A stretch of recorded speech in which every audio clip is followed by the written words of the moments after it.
كانت بدايتي في قناة طيور الجنة في أنشودة عين تشتاق له، أنا وأخوي محمد بشار.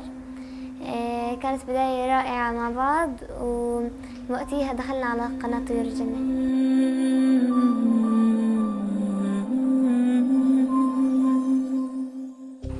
من أول الحفلات اللي عملتها كانت حفلة بقطر، وطبعا بكل الحفلات تشعر أول ما تشوف إنه هيك المسرح وتشعر بالتوتر، وطبعا بس تروح تتفاعل مع الجمهور طبعا بيروح هذا التوتر، وبعدين ننبسط مع كل الجمهور ونتحرك معهم. طبعا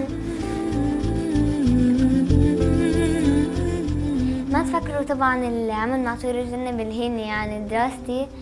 أنا دايما بوافق بين العمل مع دراستي، فبالعكس أنا متفوقة بدراستي، وإذا كان مثلا عندي امتحانات وإحنا مسافرين عادي باخذ الكتب معي بدرس بالسفر. يعني الحمد لله بحاول إني أوافق بين الدراسة والعمل، يعني زي ما أنا بكون شاطرة في العمل بكون شاطرة بدراستي. من البرامج اللي شاركت فيها كان برنامج على الهوا سوا، وطبعا علمني كيف أتعامل مع الناس وكيف حبيت الناس، وكان كتير تجربة حلوة.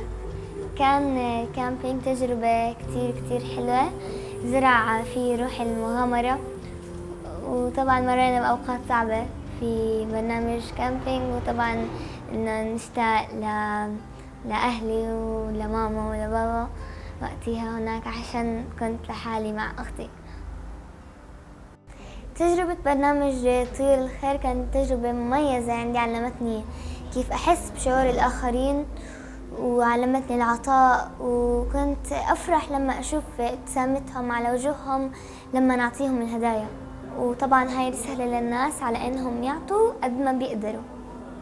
كانت تجربة برنامج أشكال ألوان تجربة مميزة برضه، عشان علمتني تقديم البرامج، وأنا بأول حلقة كنت خايفة كتير من الحلقة وإنه كيف حقدم وما حيزبط، بس الحمد لله أعجبوا فيها المشاهدين، والحمد لله عجبوها برضو مش بس هاي الحلقة والحلقات اللي يجوا بعديها. وأكتر حلقة عجبتني حلقة لما فاجأوني وجابوا لي هدايا على الاستوديو بمناسبة يوم ميلادي.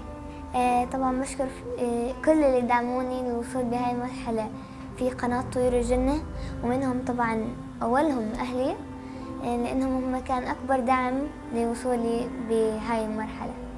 طبعا بتمنى لطيور الجنة في عيدها الخامس المزيد من التألق والإبداع، وطبعا كل ما كبرت إحنا بنكبر معها.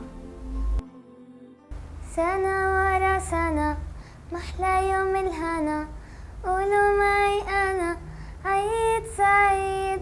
سنة ورا سنة محلى يوم الهنا، قولوا معي أنا عيد سعيد. كل عام وقناة طيور الجنة بخير وانتم بألف خير.